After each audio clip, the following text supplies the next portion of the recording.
and today I'm going to be showing you some ways you can make your playing sound a little bit more like David Gilmour from Pink Floyd. So the first thing that I would say is you want to make sure that you're not doing too much. You want to play single notes with a longer sustain. Gilmour's all about the sustain. So you want to make sure that you're playing long notes. For example, instead of playing something complicated and fast, that's not really complicated, but it's fast. Instead of playing that, you just want to go and really give it that vibrato, because the vibrato is what brings that Gilmour sound out. Vibrato and bending is what differentiates him, which brings me to my next point. The bend is the key to nailing Gilmour's style, in my opinion. He uses bends to travel from note to note far more often than he uses, hammer-ons or simple picking. So I would definitely recommend that, and I'll show you how to do that. Normally, when we bend as a guitarist, we're bending a maximum of 2 notes, 2 semitones. So here's an example. So with Gilmour, what he's doing is he goes up to that note, the second semitone, but he takes it 2 more semitones. And you can hear this on Another Brick in the Wall. So I'll demonstrate that for you right now.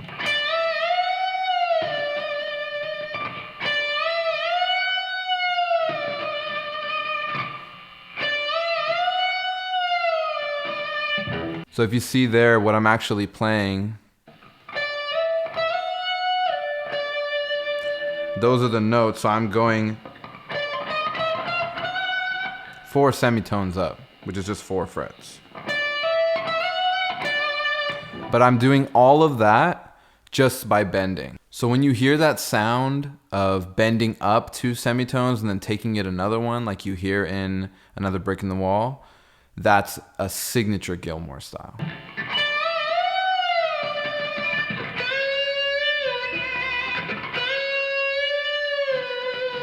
Key is to get that first bend in and then just have a little bit more step to that second bend. And it gives you sort of this unique character to your playing. So the next suggestion I would say is to work on your vibrato. And obviously you want to have good vibrato no matter what you're playing. But the key in this is to have the vibrato within the bend. Granted, this does take a lot of finger strength to pull off, but keep playing it and keep practicing it and just holding that bend, and you'll be able to get it pretty soon. And now if we combine that with the additional bend that we mentioned earlier, then you have something like this. The third thing I would focus on, and it's not as big of a deal as the other two, but it definitely helps when you want to fill in some space, is to add blues licks. So that part in Comfortably Numb where he goes,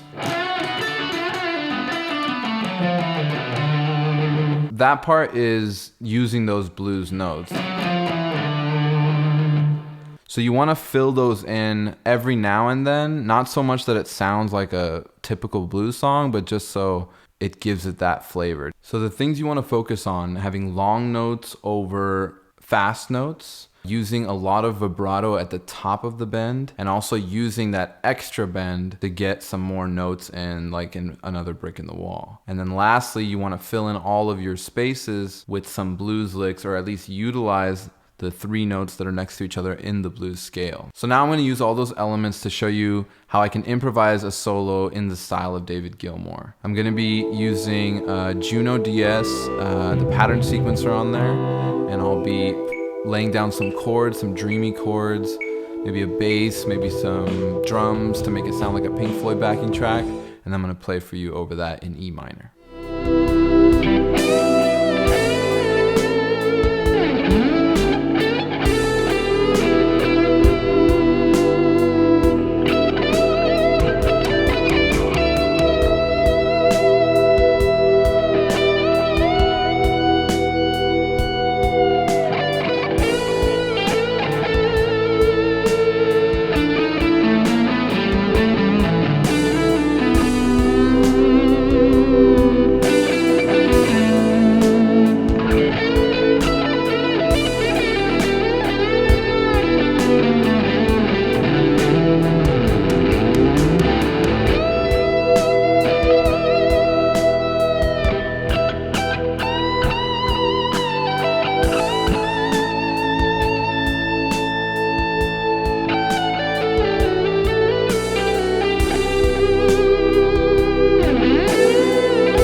Hey, thanks for watching. If you enjoyed this video, make sure to hit the like button and subscribe.